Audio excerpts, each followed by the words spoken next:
En el reparto de la millonaria herencia, sus hermanos solo le dejaron un viejo loro, mientras ellos se apropiaron de millonarias propiedades, cuentas y joyas. Lo que ellos no sabían era que el oro guardaba un secreto que los iba a dejar arrepentidos toda la vida.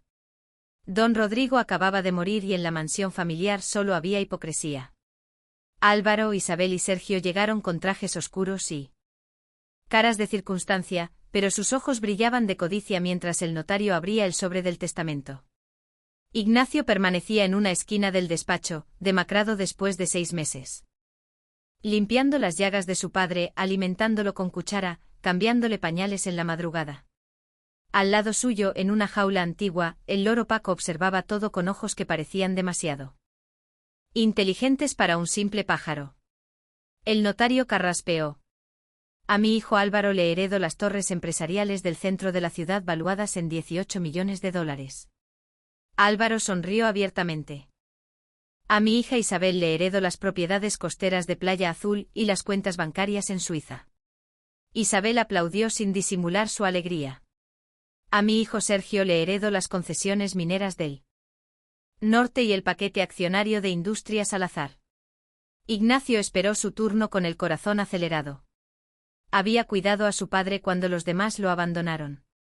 Había renunciado a su trabajo, a su vida para estar allí en cada momento de agonía. El notario continuó. Y a mi hijo Ignacio le heredo a Paco, el loro amazónico que ha estado en mi despacho durante 20 años, bajo la única condición de que nunca lo venda ni lo regale. De hacerlo, perderá el derecho al apellido Salazar. Silencio sepulcral. Luego las carcajadas estallaron como vidrios rompiéndose.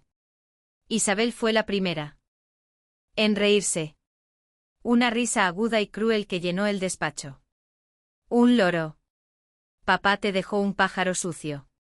Se dobló sobre sí misma de la risa. Álvaro la secundó golpeando la mesa con la palma. El idiota del pájaro es perfecto. Papá sabía exactamente lo que valías, hermanito. Sergio, siempre más calculador, se acercó a Ignacio con una sonrisa torcida. Bueno, al menos tendrás compañía en tu miseria. Los dos pueden comer alpiste juntos. Los 3 hermanos intercambiaron miradas de complicidad, ese código secreto que habían desarrollado desde niños para excluir al menor.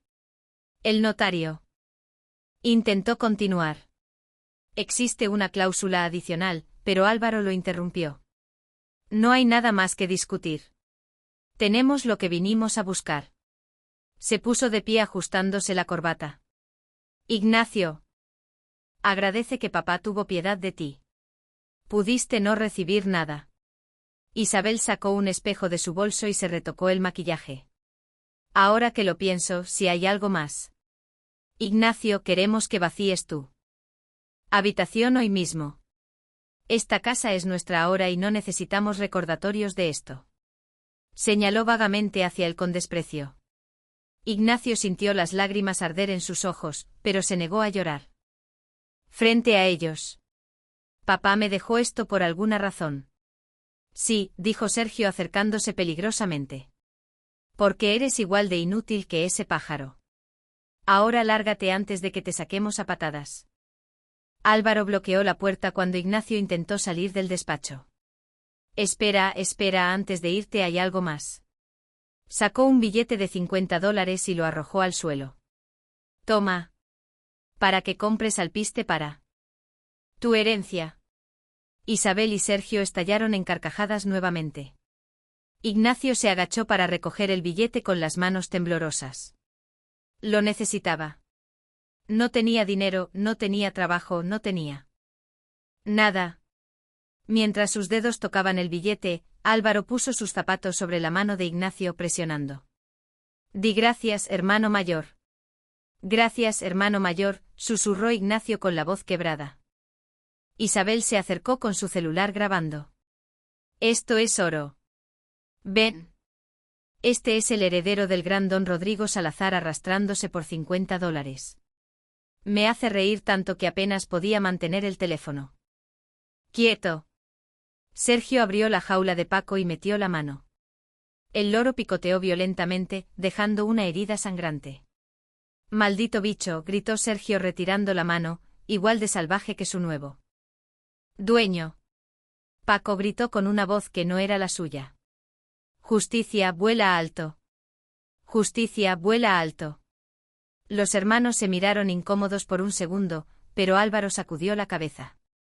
Es solo un pájaro. Estúpido que repite basura.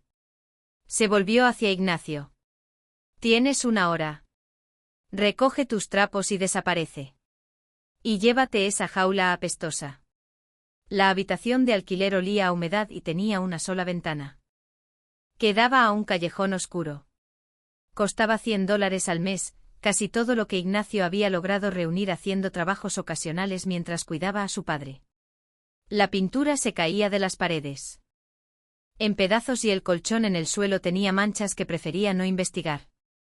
Ignacio colocó la jaula de Paco sobre la única mesa estable que había en el cuarto. Abrió una lata de atún. La última que tenía, y dividió el contenido en 2 partes desiguales, la más grande para él. Pero luego miró a Paco y cambió de opinión. Le dio la porción mayor al loro. Al menos tú no me abandonaste, dijo Ignacio masticando lentamente intentando que la comida durara. Papá sabía algo, ¿verdad? Te dejó conmigo por alguna razón. Paco inclinó la cabeza, estudiándolo con esos ojos penetrantes. Luego habló con voz clara. Bajo la sombra del pasado, el refugio de mi alma. Ignacio se quedó paralizado.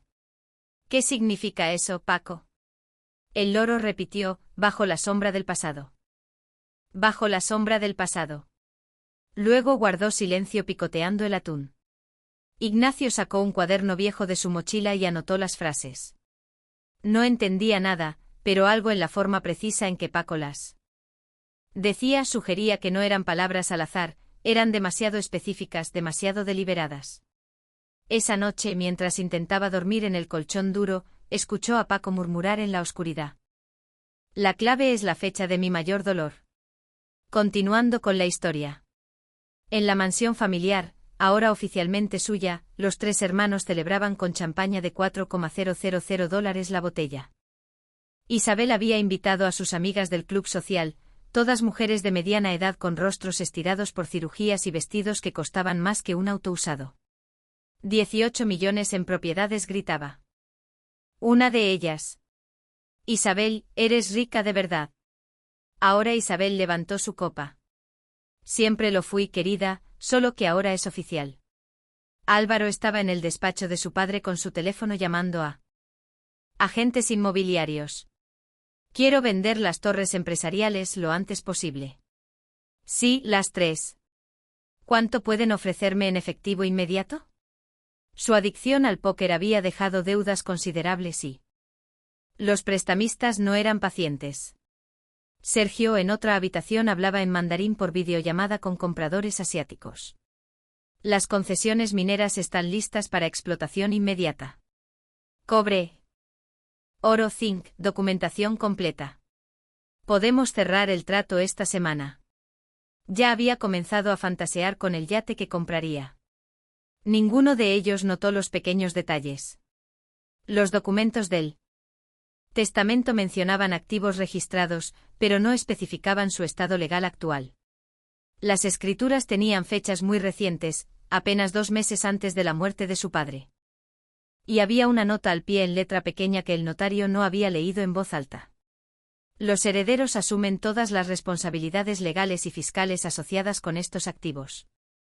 Isabel descorchó otra botella por papá, que finalmente hizo algo bien. 3 días después, Isabel estaba en su habitación probándose vestidos cuando su teléfono sonó. Número desconocido con prefijo suizo, respondió con fastidio. Sí, señorita Salazar, habla Hans Müller del Banco Zurich International. Llamamos respecto a las cuentas que heredó. Isabel sonrió. Ah, perfecto. Necesito transferir fondos a mi cuenta local. ¿Cuánto hay disponible? Pausa incómoda. Señorita, las 3 cuentas a su nombre tienen un saldo combinado de $847 americanos. Isabel dejó caer el vestido. ¿Qué? Tiene que haber un error. Mi padre tenía millones ahí. Los registros muestran que el señor Rodrigo Salazar realizó transferencias masivas hace 3 meses. Vació las cuentas completamente, dejando solo el saldo mínimo para mantenerlas activas. Las transferencias fueron a una entidad fiduciaria no revelada. Eso es imposible. Revise de nuevo, gritó Isabel. Pero el banquero ya había adoptado ese tono frío y profesional que usan con clientes problemáticos. He revisado 3 veces antes de llamarle, señorita. Le enviaré los estados de cuenta por correo certificado. Que tenga buen día. Clic, Isabel arrojó el teléfono contra la pared haciéndolo estallar en pedazos. Bajó corriendo las escaleras. Álvaro, Sergio, ahora. Los 3 se reunieron en el despacho de su padre, ese lugar que ahora les pertenecía, pero que de repente parecía contener secretos siniestros. Isabel temblaba de furia mientras les contaba. Álvaro palideció. Sergio se quedó mirando el escritorio de madera maciza, donde su padre había pasado incontables horas en sus últimos años. Hay algo más aquí, dijo Sergio lentamente. Algo que no vemos. Isabel llamó al joyero más prestigioso de la ciudad, el señor Víctor Aguirre, quien había tasado las joyas de la familia Salazar durante 3 generaciones. El hombre llegó con su maletín de herramientas, su lupa profesional y su reputación impecable. Las esmeraldas colombianas, el collar de perlas negras, los anillos de diamantes, decía Isabel señalando cada pieza en el cofre de terciopelo rojo. Mi bisabuela trajo algunas de España, otras las compró mi padre en Ginebra. Necesito una tasación actualizada. El señor Aguirre trabajó en silencio durante 20 minutos, usó su lupa de joyero, probó la densidad. Verificó los sellos. Finalmente levantó la mirada con una expresión incómoda. Señorita Salazar, lamento informarle que estas piezas son réplicas. ¿Qué? Isabel se puso de pie tan rápido que volcó su silla. Réplicas extraordinariamente bien hechas. Debo admitir, quien las hizo era un maestro. Las esmeraldas son circonita cúbica de alta calidad. Las perlas son cultivadas y teñidas. Los diamantes son moisanita. El oro es bañado sobre metal base, no macizo. El joyero cerró su maletín. Si estas piezas se vendieran en una subasta, quizás alcanzarían $3,000. Quizás. Isabel tomó el collar de perlas, el mismo que había visto en el cuello de su madre, de su abuela. Esto no puede ser real. Mamá usaba esto en su boda. Tal vez entonces eran genuinas. Dijo el joyero suavemente. Pero estas que tengo frente a mí ahora son falsificaciones. Lo siento mucho. Después de que el joyero se fue, Isabel se derrumbó en el sofá. Álvaro estaba pálido. Sergio golpeó la pared con el puño, dejando un agujero en el yeso. Nos engañó, susurró Álvaro. El viejo bastardo nos engañó. El notificador judicial llegó un lunes por la mañana cuando Álvaro estaba desayunando en la terraza de la mansión. El hombre vestía traje gris y cargaba una carpeta abultada. Álvaro Salazar. Sí. ¿Qué quiere? Ni siquiera levantó la vista de su teléfono donde revisaba apuestas de béisbol. Tengo una orden de embargo preventivo sobre las torres empresariales del centro de la ciudad, propiedades registradas a su nombre hace 2 meses. Le extendió los documentos. Deuda fiscal de $40 millones, más intereses y penalizaciones. La auditoría del Servicio de Impuestos Internos encontró irregularidades en las declaraciones de los últimos 5 años. Álvaro se quedó paralizado con el café a mitad de camino a su boca. Espere. Yo acabo de heredar esas propiedades. No tengo nada que ver con las deudas fiscales. El notificador señaló una cláusula en el documento. Al aceptar la herencia de activos corporativos, el heredero asume todas las responsabilidades legales y fiscales asociadas. Está estipulado claramente en el testamento. ¿Qué firmó? Tiene 30 días para presentar un plan de pago o las propiedades serán subastadas. Antes de que Álvaro pudiera responder, llegó otro notificador. Este era para Isabel. Las propiedades costeras de Playa Azul estaban hipotecadas al 300% de su valor real. Los bancos estaban reclamando pagos vencidos de 18 meses, embargo inmediato. El tercero llegó para Sergio. Las concesiones mineras habían expirado hace 2 años.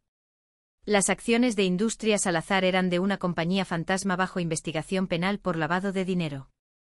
Citación judicial en 48 horas. Los 3 hermanos se miraron en el despacho de su padre, rodeados de documentos legales, órdenes de embargo, citaciones. La mansión de repente parecía una trampa cerrándose alrededor de ellos. Esa noche Álvaro no pudo soportarlo más. Condujo hasta el edificio de departamentos donde vivía Ignacio. Subió las escaleras manchadas que olían a orina y basura y golpeó la puerta con el puño. «Abre, Ignacio. Sé que estás ahí». Ignacio abrió la puerta confundido y asustado. Álvaro empujó y entró sin invitación. El cuarto era patético: un colchón en el suelo, una mesa coja, la jaula del loro. Sobre la mesa había una lata de frijoles abierta y un pedazo de pan duro. ¿Sabías algo de esto? Álvaro agarró a Ignacio por la camisa, levantándolo casi del suelo.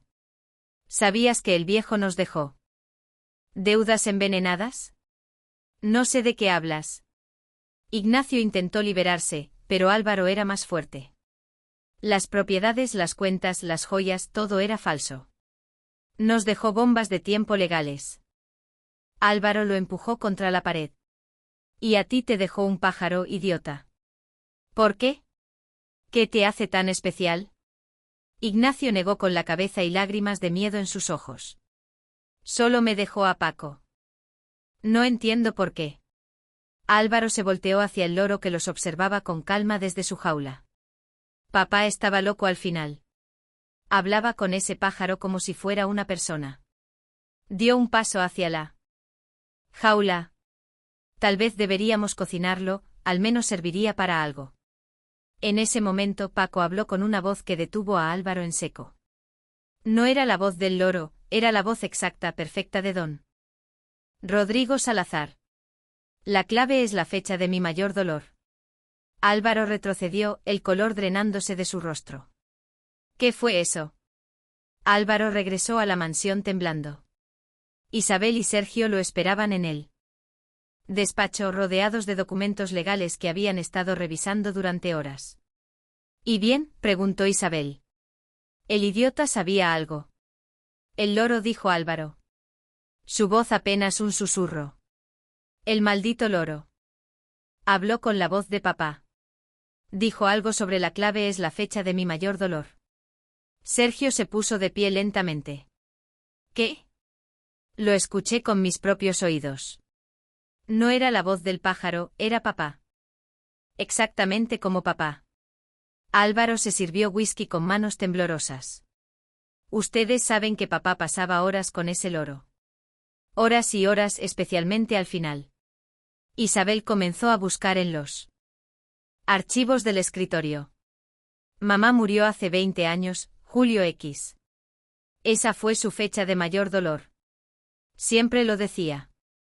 Sacó un documento antiguo. Miren esto.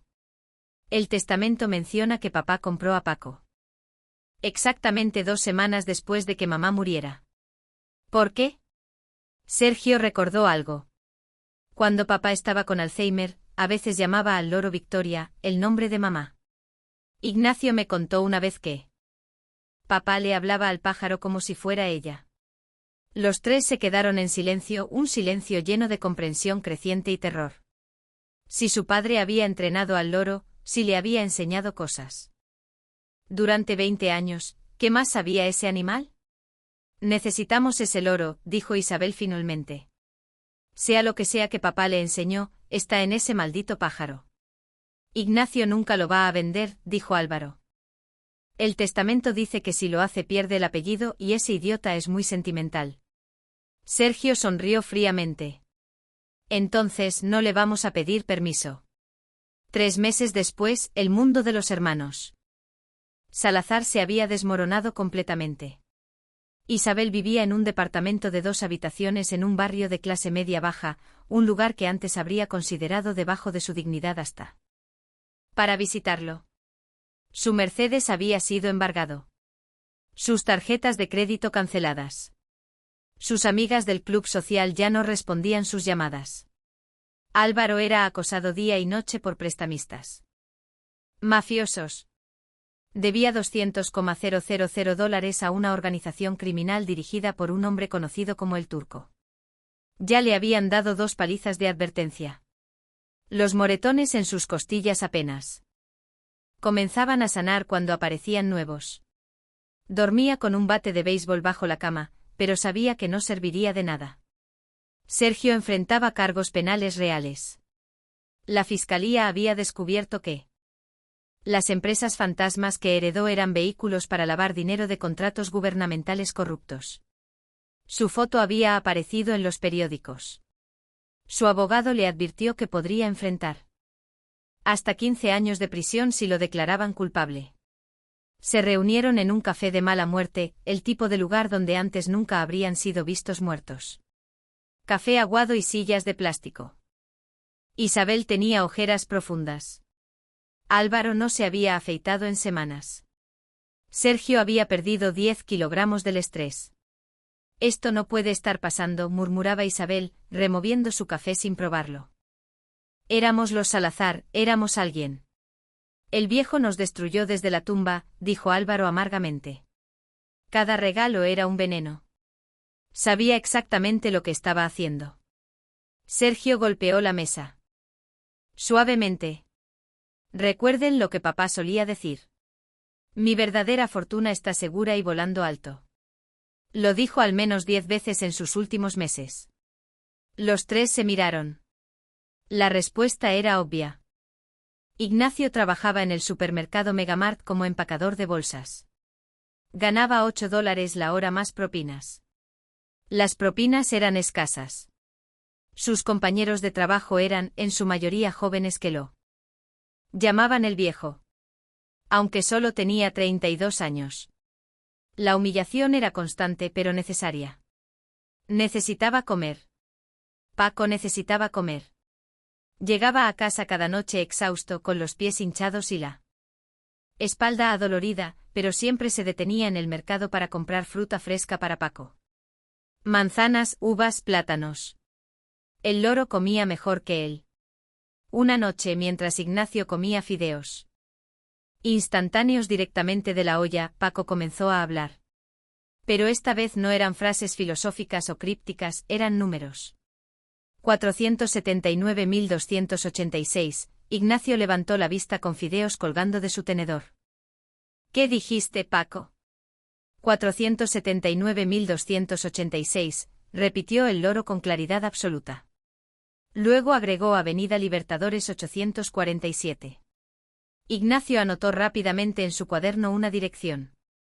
Sacó su teléfono viejo y buscó en Google Maps. Avenida Libertadores 847 existía. Estaba en las afueras de la ciudad, una zona industrial abandonada. ¿Qué hay ahí, Paco? Preguntó Ignacio. El loro lo miró fijamente pero no respondió. Solo repitió, el refugio de mi alma. Ignacio recordó el testamento. Esas palabras estaban ahí en alguna parte. Su padre las había usado.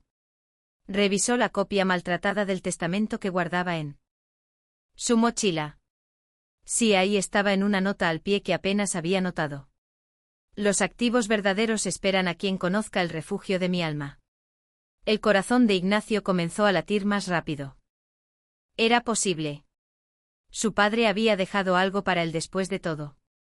Isabel contrató a Javier Mendoza, un detective privado que había sido expulsado de la policía por métodos cuestionables. Era exactamente el tipo de hombre sin escrúpulos que ella necesitaba. Se encontraron en su oficina miserable, un sótano que olía a cigarrillos y desesperación. Necesito que sigas a mi hermano menor, dijo Isabel deslizando sobre el escritorio una foto de Ignacio. Vive en el edificio Rosales, departamento 304. Trabaja en Megamart. Tiene un loro. Javier estudió la foto. Un loro. ¿Por qué es importante? Ese loro era de mi padre.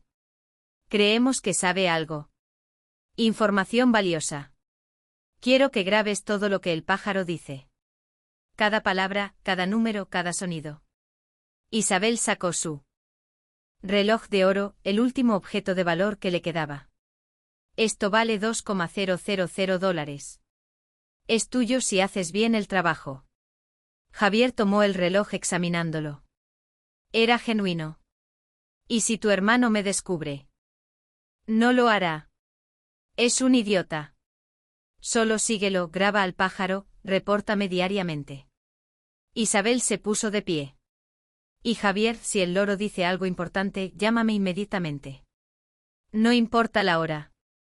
Javier sonrió mostrando dientes manchados de tabaco. Considera lo hecho, señora. Después de que Isabel se fue, Javier hizo una llamada. Sí, tengo un trabajo. Vigilancia simple. Sí, puede ser. Lucrativo. Había aprendido durante sus años en la policía que cuando la gente rica busca información desesperadamente, están dispuestos a pagar mucho más que su oferta inicial y él sabía cómo exprimir cada centavo. El sábado, Ignacio llevó a Paco al mercado de pulgas.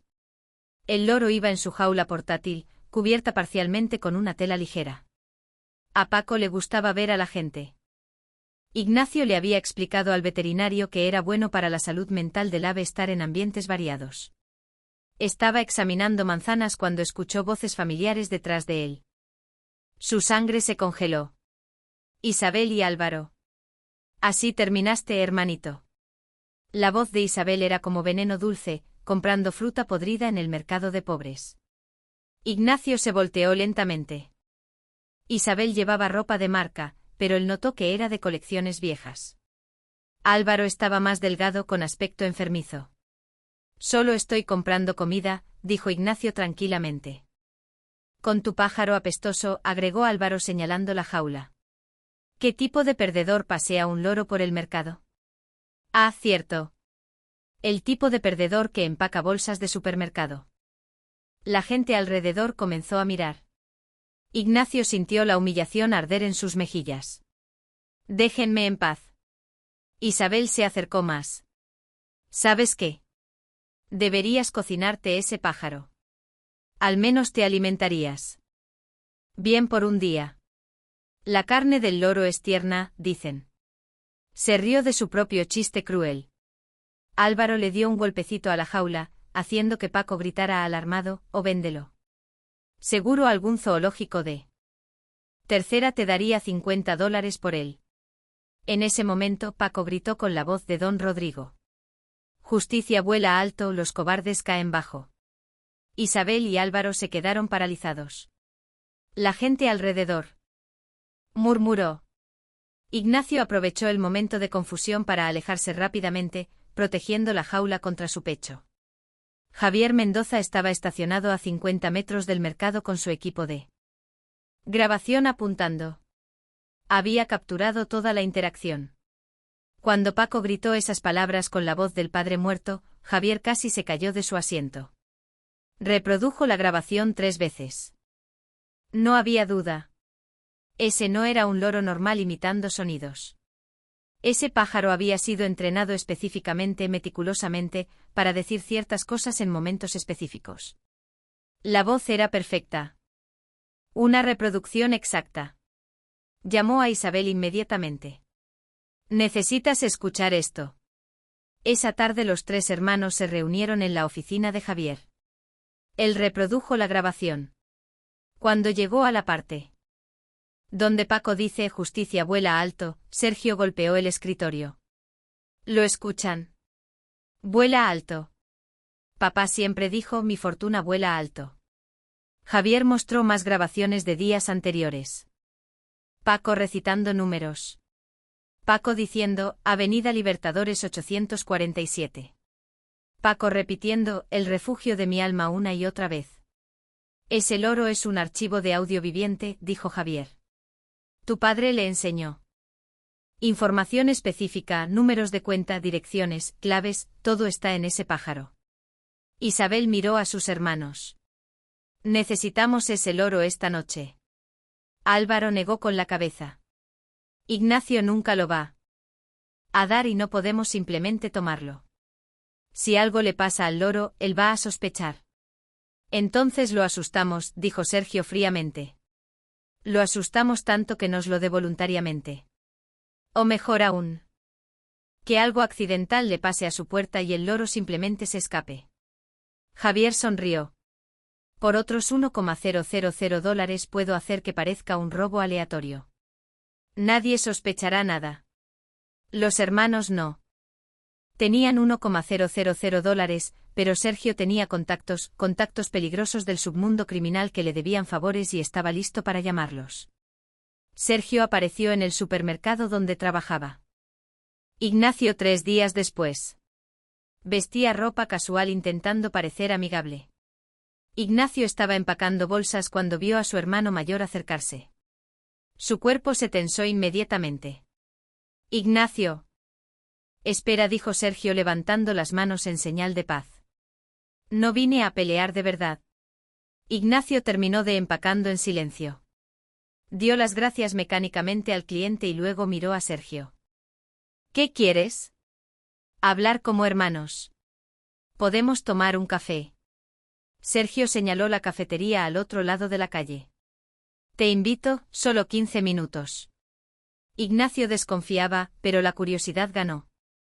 Además, estaba en su descanso. Aceptó.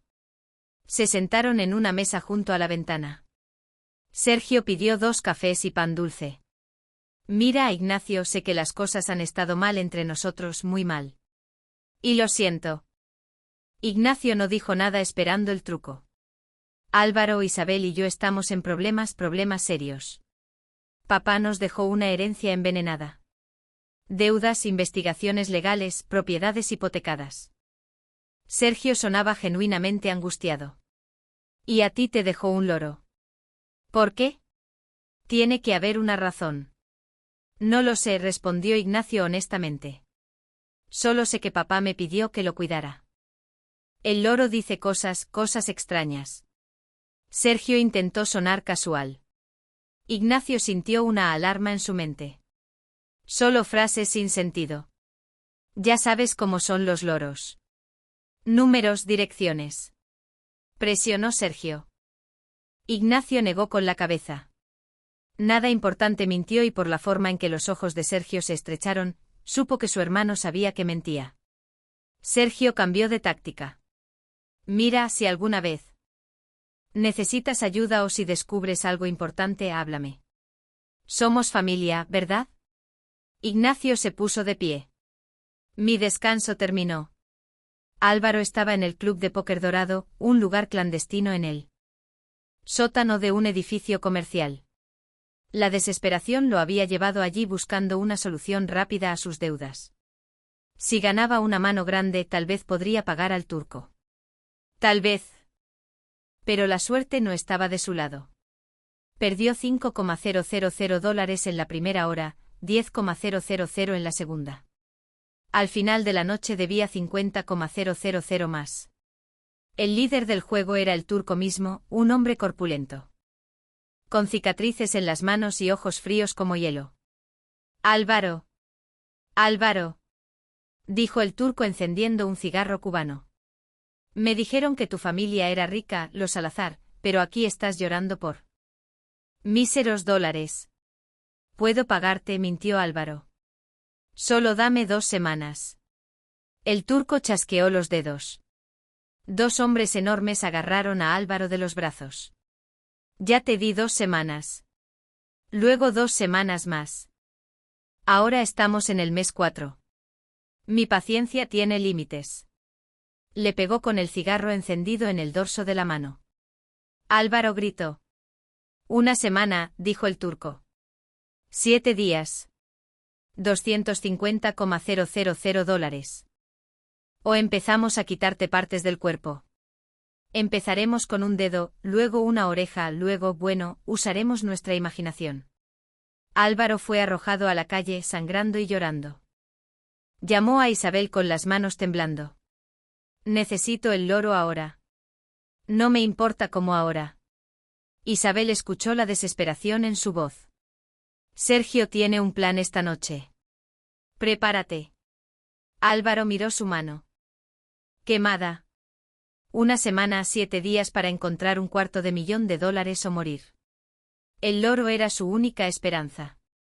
Eran las 2 de la mañana cuando los 3 hermanos llegaron al edificio de Ignacio. Sergio había traído herramientas de cerrajería, cortesía de uno de sus contactos criminales. Álvaro llevaba una palanca. Isabel tenía una linterna y guantes de látex. La cerradura de la puerta del departamento 304 era barata. Sergio la abrió en 90 segundos. Entraron silenciosamente. La habitación estaba oscura, iluminada solo por la luz de la calle que entraba por la ventana. Podían ver la forma de Ignacio durmiendo en el colchón del suelo. La jaula de Paco estaba en la mesa, cubierta con una tela para que el loro durmiera. Isabel se acercó, pero Ignacio se despertó al escuchar el crujido de las tablas del piso. ¿Qué? Ignacio encendió la luz del teléfono, vio a sus 3 hermanos en su cuarto. ¿Qué hacen aquí? Danos el loro, dijo Isabel sin preámbulos. No queremos lastimarte, pero lo necesitamos. Ignacio se puso de pie rápidamente, colocándose entre sus hermanos y la jaula. No salgan de aquí. Álvaro lo empujó violentamente.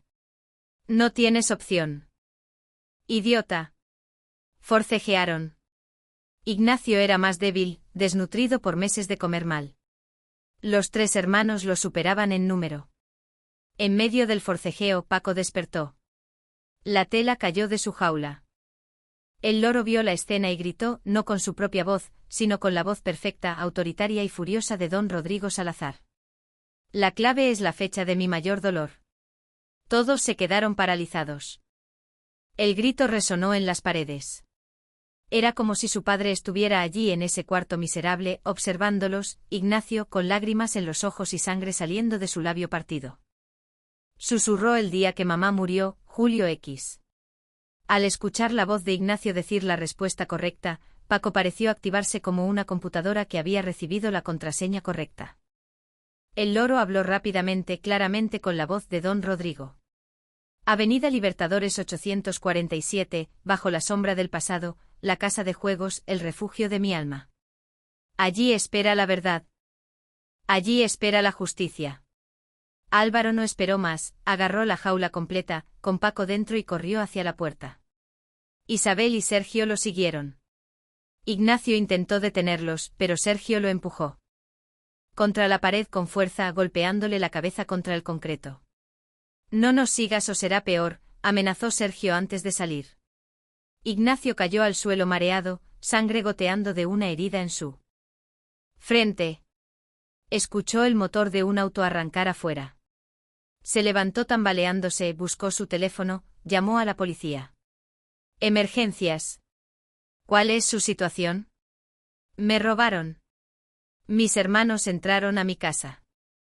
Ignacio apenas podía hablar. La conmoción y el shock dominando su voz.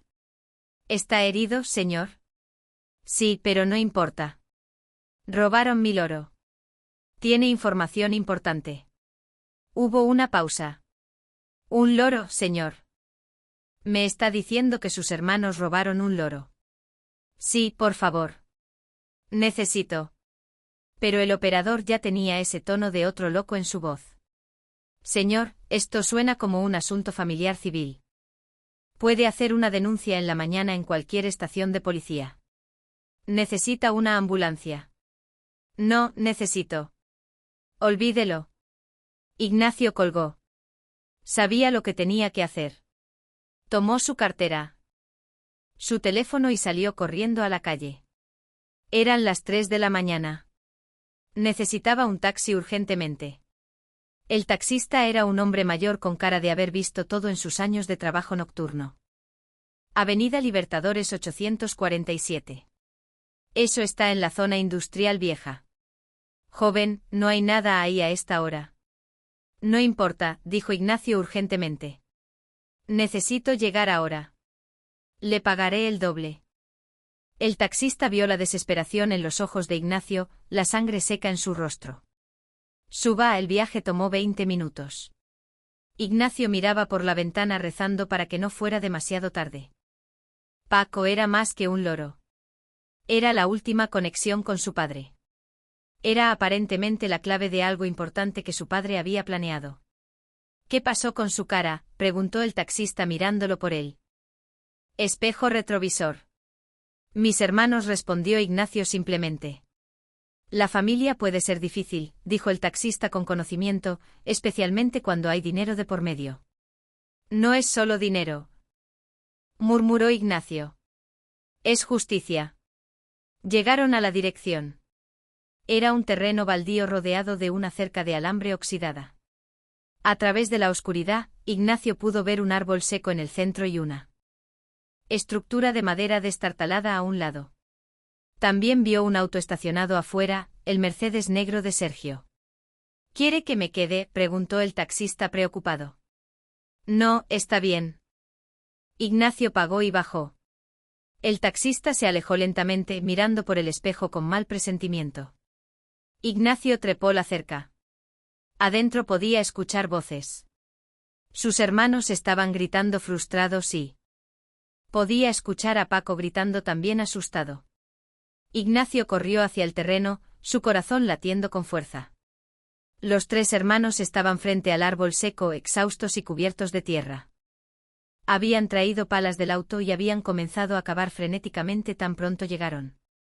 La jaula de Paco estaba en el suelo a unos metros, el loro observando con sus ojos brillantes e inteligentes.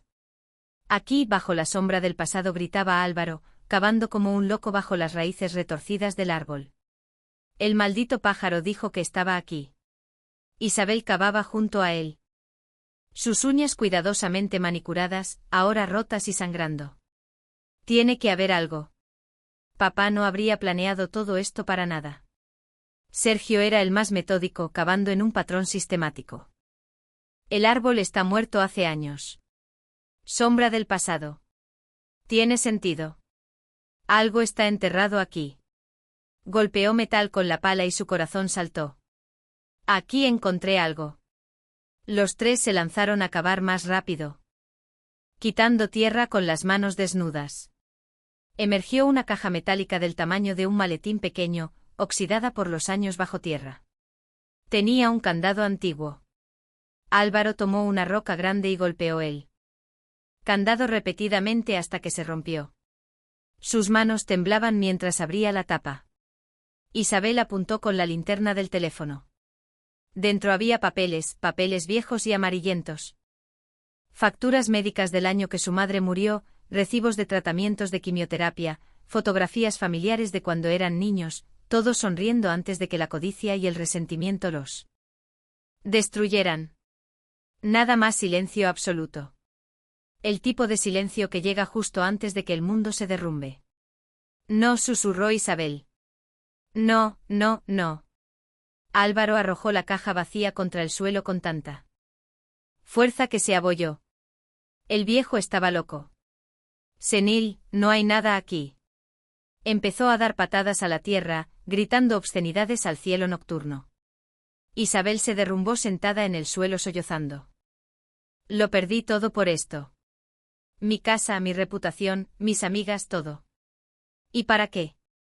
Para encontrar facturas médicas viejas. Sergio estaba más controlado, pero su furia era palpable. Se acercó a la jaula de Paco y la levantó violentamente. Esto es tu culpa, maldito pájaro.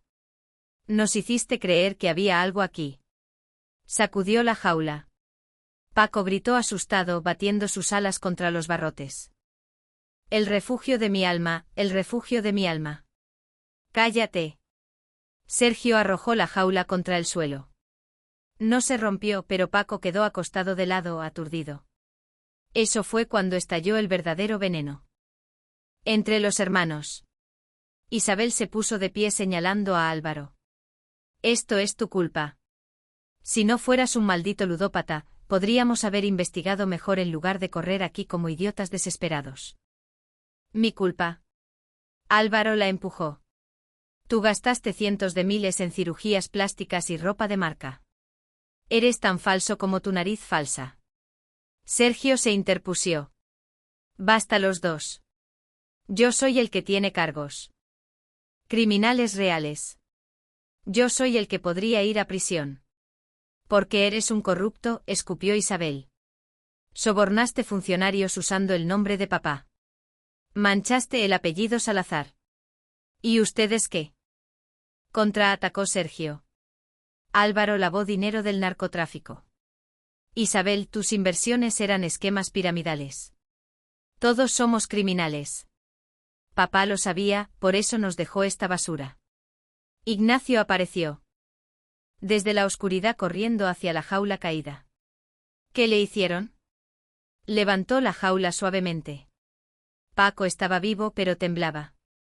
Tenía una herida en el ala donde un barrote se había doblado. Los tres hermanos se volvieron hacia él. Isabel habló primero, su voz llena de veneno. El idiota llegó. ¿Vienes a burlarte? Vengo por Paco, dijo Ignacio firmemente. Es mío. El testamento lo dice. Álvaro se acercó amenazadoramente. Tu precioso pájaro nos mintió. O papá nos mintió a través de él. No hay nada aquí. Nada. Entonces déjenmelo ir, dijo Ignacio. Intentó retroceder. Pero Sergio le bloqueó el camino. ¿Por qué a ti? Gritó Sergio. ¿Por qué eres el especial? ¿Por qué papá te amó más? Empujó a Ignacio. No me amó más, respondió Ignacio casi cayendo. Solo estuve allí cuando ustedes no quisieron. Eso enfureció más a Isabel. Estuviste allí porque no tenías vida propia, ninguna carrera, ningún éxito, ninguna ambición. Eras un fracasado que se aferraba al viejo porque no tenías a nadie más. Las palabras dolieron, pero Ignacio las había escuchado tantas veces que ya tenían poco poder. Díganlo todo lo que quieran, solo déjenme ir con Paco. Álvaro levantó su pala. ¿Oh, qué? ¿Llamarás a la policía? Ya intentaste eso. No les importa tu loro robado. Dio un paso adelante. Tal vez deberíamos enterrarte aquí con los secretos del viejo. Sergio puso una mano en el hombro de Álvaro. No, déjalo ir. Es un perdedor. No vale la pena ensuciarnos las manos. Miró a Ignacio con disgusto. Vete, llévate tu pájaro inútil. Espero que te mantenga caliente en las noches, porque es lo único que tendrás. Ignacio comenzó a alejarse cargando cuidadosamente la jaula dañada. Pero entonces Paco habló no con la voz de don Rodrigo, sino con su propia voz de loro, clara y urgente. Casa de juegos. Casa de juegos. Ignacio se detuvo. Miró alrededor del terreno baldío. A la luz tenue de la luna, vio algo que no había notado antes. A unos 20 metros. Oculta parcialmente por maleza, había una estructura de madera vieja. Su corazón se detuvo. Él conocía esa estructura. La casa de juegos susurró. Un flashback lo golpeó como una ola. 4 años atrás. Su padre había sido diagnosticado con Alzheimer temprano. Los episodios de confusión eran cada vez más frecuentes. Un día, don Rodrigo le pidió a Ignacio algo extraño. Quiero una casa de juegos como las que teníamos de niños aquí en este terreno que compré hace décadas. Ignacio, sin cuestionar, había construido esa casa de juegos con sus propias manos. Madera simple, un techo de lámina. 4 paredes, nada elaborado. Pero su padre pasaba horas allí sentado en el suelo recordando cuando sus hijos eran pequeños y todo era más simple. El refugio de mi alma, murmuró Ignacio. Por supuesto, no era un banco, no era una bóveda, era literal el lugar donde su padre encontraba paz en medio del caos de su mente deteriorada. Empezó a caminar hacia la estructura. Paco dentro de la jaula batió sus alas con excitación. Los hermanos confundidos lo observaron. ¿Qué hace?, preguntó Isabel. Ignacio llegó a la casa de juegos. La puerta estaba entreabierta. Dentro todo estaba cubierto de polvo. Liberó a Paco de su jaula dañada. El loro voló inmediatamente hacia un tablón específico del piso de madera y comenzó a picotearlo insistentemente. Ignacio se arrodilló junto a Paco. El tablón que el loro picoteaba se veía diferente a los demás, más nuevo, aunque aún viejo. Lo jaló suavemente y se levantó con facilidad, revelando un espacio hueco debajo. Sus manos temblaron cuando metió la mano en la oscuridad. Sus dedos tocaron algo. Plástico grueso, impermeable. Lo sacó lentamente. Era un sobremanila grande sellado con cera roja. En el exterior, con la letra elegante de su padre, decía: para quien conozca el refugio de mi alma. Ignacio rompió el sello. Adentro había documentos legales, gruesos y oficiales. Con sellos notariales recientes y sobre ellos una carta manuscrita. Reconoció la letra de su padre inmediatamente. Comenzó a leer y las lágrimas empezaron a caer antes de que terminara el primer párrafo. Ignacio, mi hijo fiel. Afuera, los hermanos se habían dado cuenta de que algo estaba pasando. Álvaro fue el primero en llegar a la entrada de la casa de juegos. Vio a Ignacio leyendo. Llorando, sosteniendo documentos que claramente no eran simples papeles viejos. ¿Qué tienes ahí? Álvaro entró bruscamente intentando arrancarle los documentos. Ignacio retrocedió protegiéndolos contra su pecho. Isabel y Sergio entraron también. La pequeña estructura de repente se sintió claustrofóbica, llena de 4 adultos y tensión explosiva. Dame eso, exigió Isabel extendiendo la mano. No, dijo Ignacio. Por primera vez en su vida, su voz era firme, fuerte. Esto es mío. Papá me lo dejó a mí. En ese momento, las sirenas comenzaron a sonar en la distancia. El sonido se hizo más fuerte, acercándose. Luces rojas y azules comenzaron a iluminar el terreno baldío a través de las grietas en las paredes de madera. 3 patrullas policiales entraron al terreno, seguidas por 2 camionetas negras con las letras Fiscalía en los costados. Los hermanos Salazar salieron de la casa de juegos confundidos y asustados. Los oficiales ya estaban bajando con chalecos antibalas y armas en sus fundas. Un hombre con traje gris salió de una de las camionetas. Era el doctor Eduardo Montes, fiscal especializado en crímenes financieros. Llevaba una carpeta gruesa bajo el brazo. Álvaro, Isabel y Sergio Salazar, dijo con voz autoritaria que no admitía discusión. Están bajo arresto por fraude fiscal, lavado de activos, administración fraudulenta de empresas fantasma y conspiración para defraudar al Estado. ¿Qué? Gritó Isabel. Esto es un error. No hay error, señora Salazar. El fiscal abrió su carpeta. Hace 6 meses aceptaron una herencia de su padre, don Rodrigo Salazar. Al aceptar esos activos corporativos, asumieron automáticamente todas las responsabilidades legales y fiscales asociadas, y esas responsabilidades incluyen responder penalmente por los crímenes cometidos a través de esas empresas. Sergio palideció. Las empresas ya existían antes de que las heredáramos. No podemos ser responsables de crímenes que no cometimos. En realidad sí pueden, respondió el fiscal con frialdad. Su padre estructuró todo meticulosamente. Las torres empresariales de Álvaro lavaron $40 millones del narcotráfico. Las propiedades costeras de Isabel sirvieron como fachada para esquemas piramidales internacionales.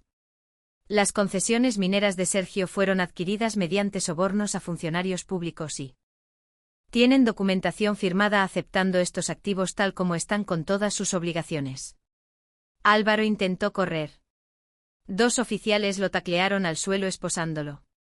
No pueden hacer esto. No sabíamos. La ignorancia no exime responsabilidad legal, señor Salazar. Isabel fue esposada mientras gritaba histéricamente. Mi padre nos tendió una trampa. Él sabía que estos activos eran tóxicos. Nos engañó deliberadamente. El fiscal asintió. Correcto. Don Rodrigo Salazar orquestó todo esto. Hemos estado investigando sus operaciones durante 2 años. Él cooperó completamente con Nuestra investigación antes de morir, a cambio de que nosotros esperáramos hasta después de su fallecimiento para proceder. Él quería que ustedes tres tomaran la carnada y lo hicieron. Sergio. Más controlado, preguntó fríamente, ¿por qué haría nuestro padre algo así? Porque respondió el fiscal, ustedes tres usaron su nombre, su reputación y su confianza para cometer crímenes durante años. Él documentó todo. Cada soborno de Sergio, cada transacción de lavado de dinero de Álvaro, cada inversionista defraudado por Isabel y decidió que la justicia debía caer sobre ustedes. No sobre el apellido Salazar. Ignacio observaba desde la entrada de la casa de juegos abrazando los documentos contra su pecho. Paco estaba posado en su hombro, inusualmente silencioso. Como si entendiera la gravedad del momento. Un oficial se acercó a Ignacio. ¿Es usted Ignacio Salazar? Ignacio asintió nervioso. No se preocupe, señor. No hay cargos contra usted. De hecho, tenemos instrucciones del fiscal de escoltarlo a un lugar seguro. Sus hermanos podrían intentar tomar represalias. Los tres hermanos fueron llevados a patrullas diferentes. Antes de que la puerta se cerrara, Isabel gritó hacia Ignacio. Espero que estés feliz. Destruiste a tu propia familia. Pero Ignacio no respondió, solo abrazó a Paco más fuerte y siguió al oficial hacia una de las camionetas. En la oficina del fiscal, 2 horas después, Ignacio leyó la carta completa de su padre. El doctor Montes le había dado privacidad, un café caliente y tiempo. Paco estaba en una jaula temporal que un asistente había conseguido comiendo uvas frescas. La carta era larga, detallada y devastadora en su honestidad.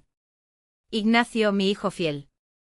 Si estás leyendo esto, significa que pasaste la prueba. La prueba que ni siquiera sabías que estabas tomando. Mientras tus hermanos estuvieron a mi lado solo cuando había dinero que ganar o favores que pedir, tú estuviste allí cuando no había nada que ganar, excepto el amor de un padre moribundo. Álvaro robó $500,000 de mi caja fuerte hace 5 años para pagar deudas de juego. Pensó que yo no lo sabía, pero lo documenté todo. Isabel me pidió que avalara 3 millones en préstamos para inversiones que resultaron ser fraudes piramidales. Usó mi nombre para destruir las vidas de 50 familias. Sergio utilizó mi reputación para sobornar jueces y ganar contratos gubernamentales, ensuciando el apellido que mi padre construyó con honestidad. Los puse a prueba. Les dejé una herencia envenenada. Activos que parecían valiosos. Pero estaban llenos de responsabilidades criminales. Sabía que su codicia lo cegaría y tenía razón. A ti te dejé a Paco, mi compañero, durante 20 años. Le enseñé todo lo que necesitaba saber para encontrar esto. Los números, las direcciones, las frases, todo era una prueba de paciencia y amor. 3 meses antes de morir vendí todos mis activos legítimos, las propiedades genuinas. Las inversiones limpias, todo. Lo convertí en bonos del Estado AAA y diamantes certificados. Completamente legales, sin una mancha. Todo está en un fideicomiso a tu nombre. El refugio de mi alma no.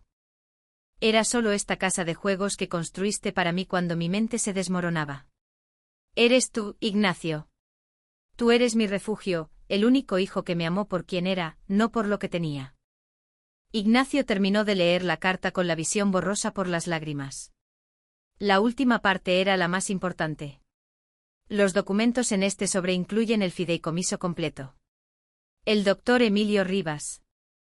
Mi abogado de confianza, tiene copias de todo. Está esperando tu llamada. Los 80 millones son tuyos, sin condiciones, sin trampas. Pero te pido algo, hijo mío, y es solo una petición. No una obligación. Perdona a tus hermanos si puedes, no por ellos, sino por ti. La venganza es dulce, pero el perdón libera el alma. Ellos enfrentarán consecuencias legales por sus crímenes. La justicia seguirá su curso. Pero la decisión de destruirlos completamente o darles una oportunidad de redención es tuya. Yo los amaba, ¿sabes? A los 4. Pero el amor a veces significa dejar que las personas enfrenten las consecuencias de sus acciones. Es la única forma en que aprenden. Usa el dinero sabiamente no para ostentación, sino para vivir dignamente y ayudar a otros que, como tú, son desestimados y subestimados por la sociedad. Y cuida de Paco. Él te cuidará a ti también. Es más sabio de lo que parece, con todo mi amor eterno, tu padre Rodrigo Salazar. PD. Los números que Paco recita no son para cuentas bancarias, son las fechas de los mejores días de mi vida. Tu nacimiento, tu primer día de escuela, el día que construiste esta casa de juegos para mí. Nunca lo olvidé. Ignacio dobló la carta cuidadosamente y la guardó en su bolsillo junto a su corazón. El fiscal entró. ¿Está listo para ver al doctor Rivas? Él tiene todos los detalles financieros. Ignacio asintió limpiándose las lágrimas. Sí, estoy listo. El doctor Emilio Rivas era un hombre de 70 años con cabello blanco perfectamente peinado y lentes de montura dorada. Había sido el abogado de la familia Salazar durante 40 años. Su oficina olía a libros viejos y café caro. Ignacio, dijo con voz cálida, extendiéndole la mano. Su padre habló mucho de usted en sus últimos meses. Todo esto fue planeado meticulosamente. Rivas abrió una carpeta de cuero. El fideicomiso Salazar Victoria, nombrado así en honor a su madre, contiene 80,400,000 en activos líquidos. 50 millones en bonos del Estado con rendimientos garantizados del 4% anual, 20 millones en diamantes certificados almacenados en una bóveda de máxima seguridad en Ámsterdam y 10 millones en propiedades rurales sin hipotecas ni gravámenes, ranchos productivos que generan ingresos pasivos. Ignacio apenas podía procesar los números. 80 millones. El que había estado comiendo fideos instantáneos y dividiendo latas de atún con un loro. La estructura del fideicomiso está diseñada para protegerlo. Continuó Rivas. Nadie puede demandarlo por ese dinero. No puede ser embargado y los impuestos ya están pagados. Su padre se aseguró de que todo estuviera absolutamente limpio. ¿Por qué?, preguntó Ignacio. ¿Por qué me escogió a mí? Rivas sonrió tristemente. Porque usted fue el único que estuvo allí cuando no había nada que ganar. Su padre me dijo: los otros tres me amaban solo cuando yo era el magnate don Rodrigo Salazar. Ignacio me amó cuando yo era solo un viejo confundido, que se orinaba en sí mismo y no recordaba su propio nombre. Ignacio lloró abiertamente. Rivas le dio un pañuelo. Hay una última cosa, dijo Rivas. Sus hermanos están detenidos. La fianza se estableció en $500,000 cada uno. Sin esa fianza permanecerán en prisión preventiva durante el juicio, que podría tardar 2 años. En la estación de policía central, los 3 hermanos fueron procesados como criminales comunes, fotografías frontales y de perfil, huellas dactilares, despojados de joyas, cinturones, cordones de zapatos, luego separados y llevados a celdas diferentes. Álvaro fue puesto en una celda con otros 5 hombres. Uno de ellos, un tipo corpulento con tatuajes en el cuello, lo miró con reconocimiento. Eres uno de los Salazar. Saliste en las noticias. Millonarios que resultan ser criminales. Se rió. Aquí adentro ese apellido no vale nada, niño rico. Isabel estaba en una celda de mujeres. Sus compañeras eran prostitutas, ladronas, drogadictas. Una mujer con cicatrices en la cara le preguntó: ¿por qué estás aquí, princesa? Isabel no respondió. La mujer se acercó más. Te hice una pregunta. Isabel se acurrucó en la esquina, abrazando sus rodillas, sollozando silenciosamente. Sergio estaba en una celda individual, pero solo porque había pedido protección. Él sabía que tenía enemigos en prisión, hombres que había traicionado en negocios sucios, contratistas que había estafado. Si lo ponían en población general, no duraría una semana. Un guardia se acercó a la celda de Sergio. Salazar, tienes una llamada. Era su abogado, Ramiro Soto, un defensor público sobrecargado de trabajo que manejaba 200 casos simultáneamente. Sergio, las noticias no son buenas. Los cargos son sólidos, tienen documentación de todo. Pagos, transferencias, correos electrónicos. Tu padre cooperó con la fiscalía antes de morir. Básicamente les entregó el caso en bandeja de plata. ¿Cuánto tiempo estoy viendo?, preguntó Sergio con voz temblorosa. Entre 10 y 15 años si te declaran culpable. Podríamos intentar un acuerdo, pero la fiscalía está jugando duro. Quieren hacer un ejemplo contigo y tus hermanos. Sergio colgó 15 años. Tendría 60 cuando saliera, si sobrevivía. En su modesta habitación de hotel, Rivas había pagado por una semana mientras Ignacio decidía qué hacer. Ignacio relevó la carta de su padre por 10ª vez. Una frase lo perseguía. La decisión de destruirlos completamente o darles una oportunidad de redención es tuya. Paco estaba en una jaula nueva, mucho más grande y cómoda. El loro picoteaba semillas de girasol y observaba a Ignacio con esos ojos que parecían entender más de lo humanamente posible. ¿Qué hago, Paco?, preguntó Ignacio en voz alta. Me humillaron. Durante años.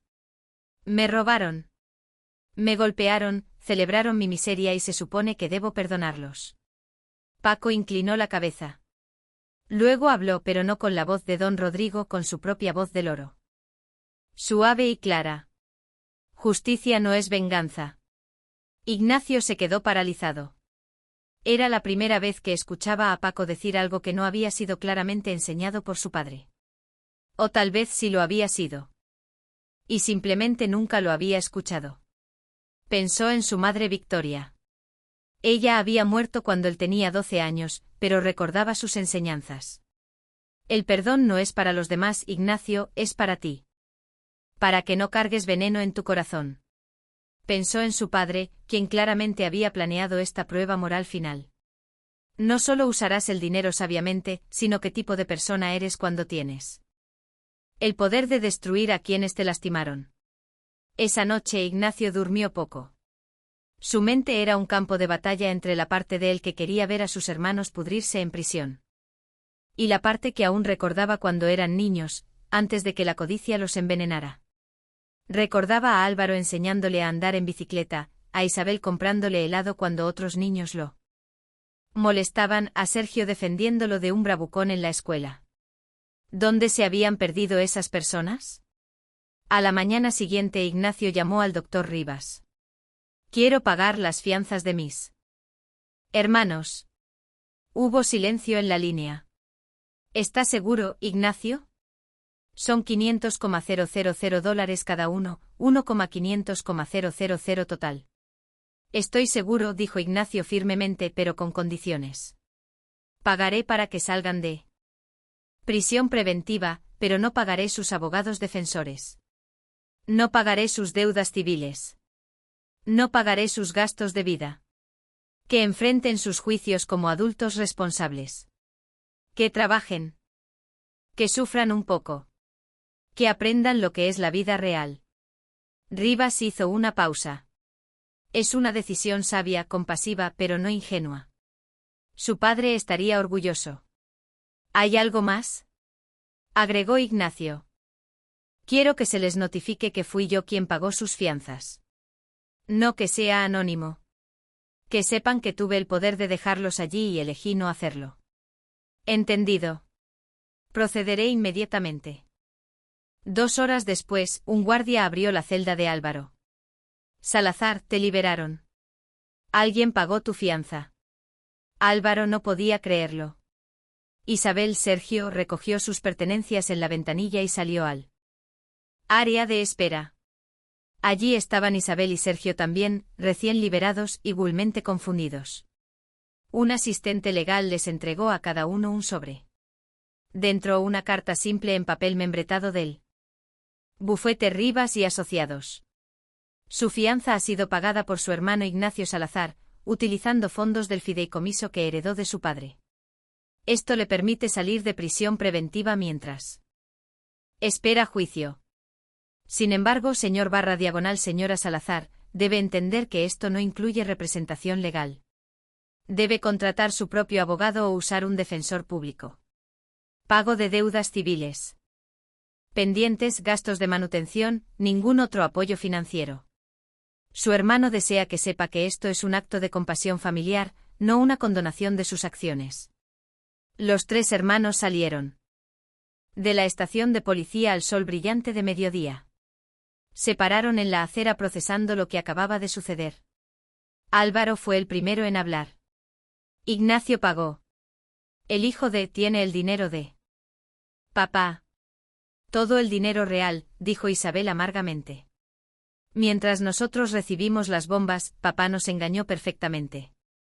Sergio miró el cielo, su rostro una máscara de emociones conflictivas. Nos pagó las fianzas. Podría habernos dejado pudriendo allí durante años. No tenía que hacer eso. ¿Y qué? Escupió Álvaro. Se supone que debemos estarle agradecidos. Él tiene 80 millones mientras nosotros estamos arruinados. Un auto negro se detuvo frente a ellos. Del asiento del conductor bajó el doctor Rivas. Señores Salazar, tengo instrucciones de entregarles esto. Les dio a cada uno un sobre diferente. Álvaro abrió el suyo primero. Dentro documentos legales, una lista de acreedores. El turco y su organización criminal $250,000. Diversos casinos y salas de póker $100,000. Prestamistas privados $90,000. Total $520,000. Tienen 90 días para establecer un plan de pago o enfrentar ejecuciones de sentencia adicionales. Isabel abrió el suyo. Cirujanos plásticos, diseñadores de moda, joyeros, prestamistas. Total, $340,000. Si no se paga, procederemos con demandas civiles que resultarán en embargo de cualquier ingreso futuro. Sergio, abogados, multas gubernamentales, pagos de protección a testigos que había amenazado. Total, $450,000. Además de los cargos criminales, estas deudas civiles deben resolverse. Rivas les dio un momento para absorber la información. Como pueden ver, su hermano les dio libertad para enfrentar sus problemas, pero no una salida fácil. Deben trabajar, pagar sus deudas y reconstruir sus vidas. O pueden optar por seguir el camino de la autodestrucción. La decisión es suya. ¿Dónde está Ignacio?, preguntó Isabel. Lejos de ustedes, respondió Rivas seco. Y mi consejo profesional es que permanezcan lejos de él también. El juicio preliminar fue 3 semanas después. El fiscal Montes presentó el caso meticulosamente, documentos sobre documentos. Transferencias bancarias, correos electrónicos cifrados que habían sido descifrados, testimonios de víctimas, familias que perdieron sus ahorros en los esquemas piramidales de Isabel. Empresarios honestos que perdieron contratos por los sobornos de Sergio, comunidades devastadas por el dinero de narcotráfico que Álvaro ayudó a lavar. Los tres hermanos tenían defensores públicos diferentes, abogados cansados que hacían lo que podían con recursos limitados. Ninguno de los tres podía pagar abogados privados competentes. El juez, una mujer de 60 años llamada magistrada Valdez, escuchó con rostro severo. Cuando el fiscal terminó su presentación, ella habló. He revisado la evidencia extensivamente. Los cargos son graves y la documentación abrumadora. Sin embargo, hay un elemento en este caso que me parece particularmente perverso. Se volvió hacia los hermanos. Su padre, don Rodrigo Salazar, aparentemente orquestó una trampa elaborada. Los atrajo con la promesa de riqueza y ustedes, cegados por la codicia, cayeron directamente en ella. Si bien esto no exonera sus crímenes reales, que son numerosos y severos, plantea preguntas éticas sobre la manipulación post-mortem. Álvaro se animó por un segundo, pensando que tal vez había esperanza, pero la magistrada continuó.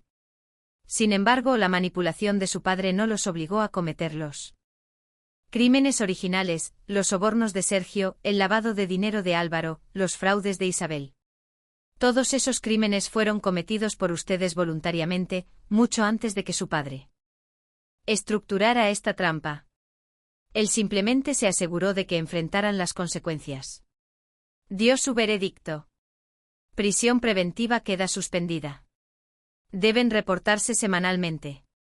El juicio completo se llevará a cabo en 6 meses. Si son declarados culpables, están viendo entre 8 y 15 años cada uno. Después del juicio, Sergio encontró la dirección del hotel donde se hospedaba Ignacio. Había sobornado a una recepcionista con los últimos $100 que tenía. Llegó a la puerta de la habitación 307 y tocó.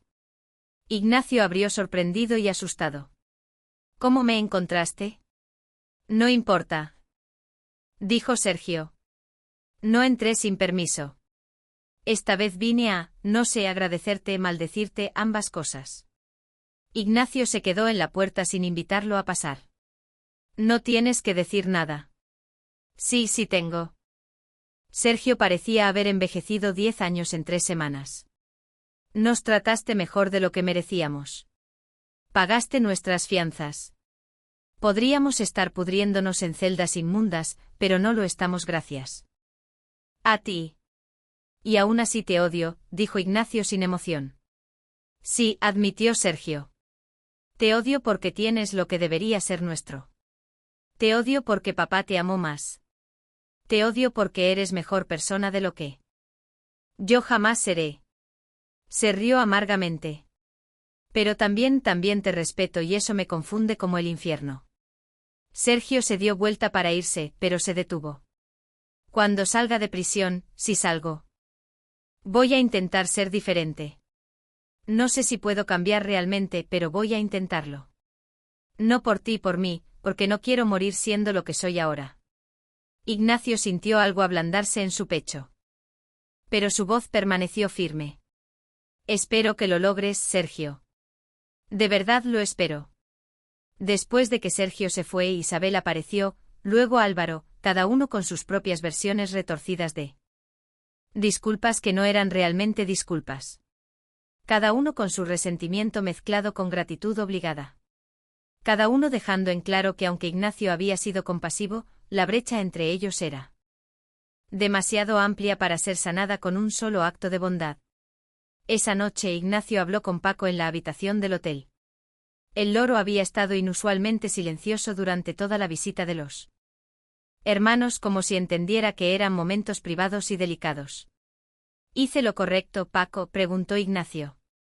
Papá me dio el poder de destruirlos. Podría haberlos dejado en prisión.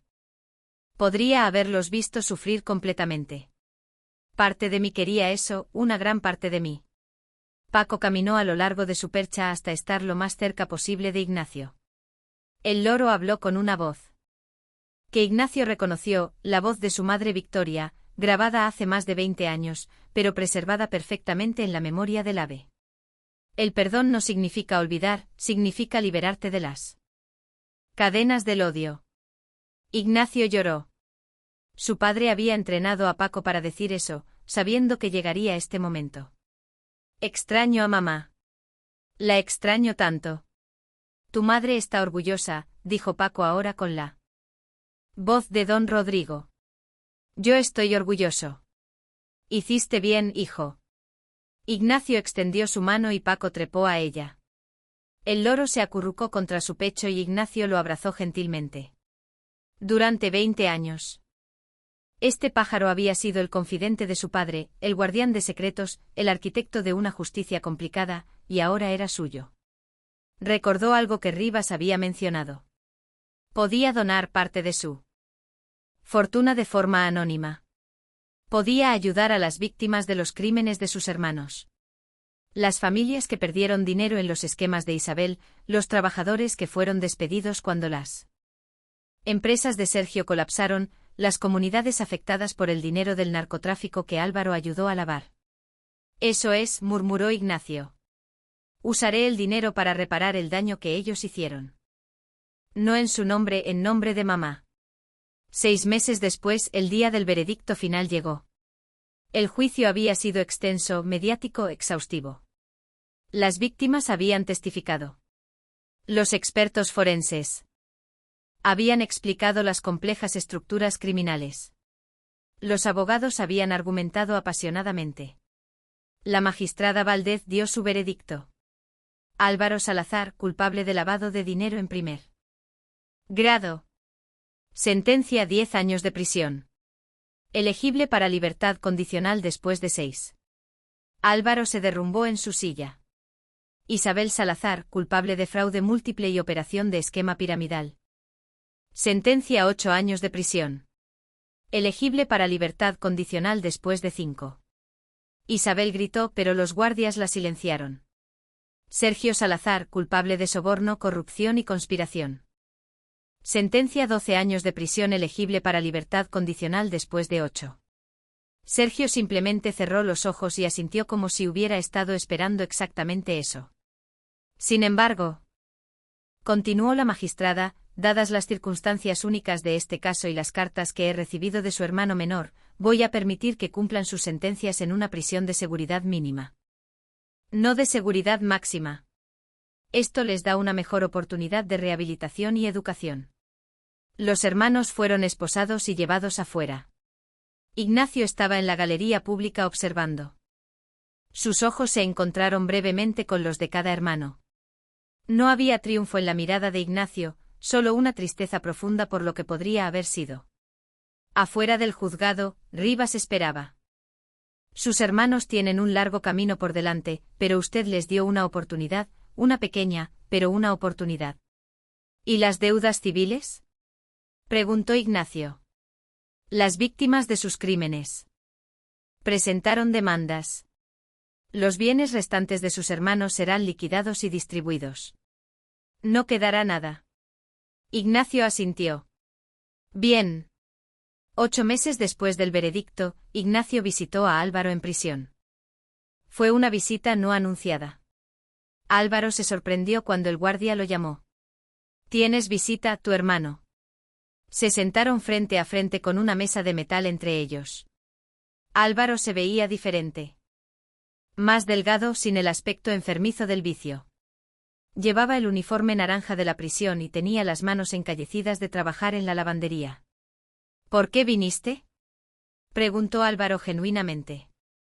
Confundido. No lo sé, admitió Ignacio. Tal vez porque a pesar de todo recuerdo cuando me enseñaste a andar en bicicleta. Tenía 6 años. Tú tenías 15 y preferirías haber estado con tus amigos. Pero te quedaste toda la tarde corriendo junto a mí hasta que lo logré. Álvaro miró la mesa. Eso fue hace mucho tiempo. Sí, pero sucedió. Ignacio deslizó un sobre a través de la mesa. Esto es una foto de todos nosotros cuando éramos niños. Mamá nos llevó al parque.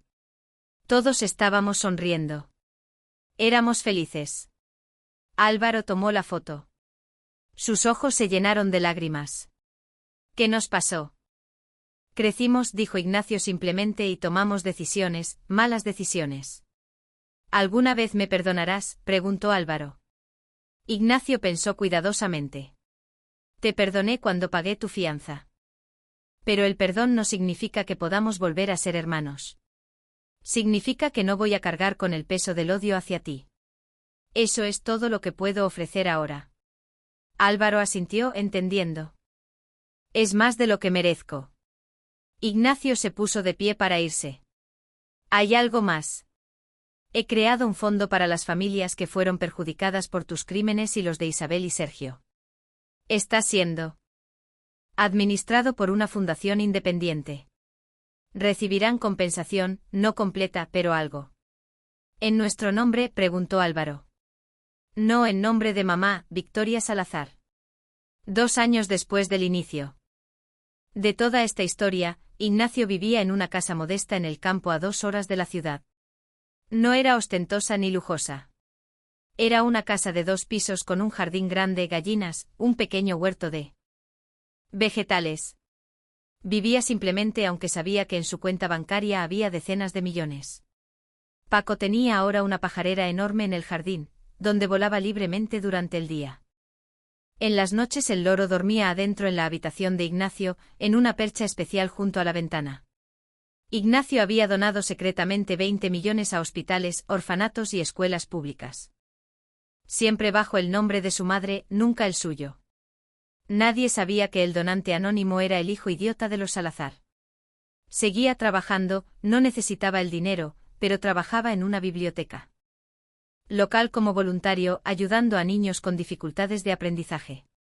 Era allí donde encontraba su verdadero propósito. Una tarde, mientras regaba sus tomates, su teléfono sonó. Era Rivas. Ignacio, pensé que querría saber. Isabel salió en libertad condicional hoy. Buen comportamiento. Álvaro será elegible el próximo año. Sergio en 4 años más. ¿Cómo están? Preguntó Ignacio. Diferentes. Isabel trabaja como cajera en una tienda de abarrotes. Vive en un departamento pequeño, sin maquillaje, sin vanidad. Dice que por primera vez en su vida está aprendiendo el valor real del dinero. Álvaro está tomando clases de carpintería en prisión. Sergio es un caso difícil. Todavía lucha con su orgullo, pero está vivo y tratando. Bien, dijo Ignacio. Eso es bueno. Después de colgar, Ignacio se sentó en su porche. Paco voló desde su pajarera y se posó en el brazo del sillón de madera. El loro observó el atardecer junto a Ignacio, los dos en silencio cómodo. Finalmente Paco habló con la voz de don Rodrigo. Hiciste bien, hijo. Mejor de lo que yo jamás hice. Ignacio sonrió tristemente. Gracias, papá. Paco abrió sus alas al sol poniente, sus plumas brillando verde esmeralda y azul cobalto. Volando alto, mi hijo. La justicia siempre vuela alto, pero el amor vuela más alto aún. Así llegamos al final de la historia de hoy. Te invito a apoyarnos con tu like y no olvides suscribirte a Palabras Narradas para que no te pierdas las próximas historias. Bendiciones.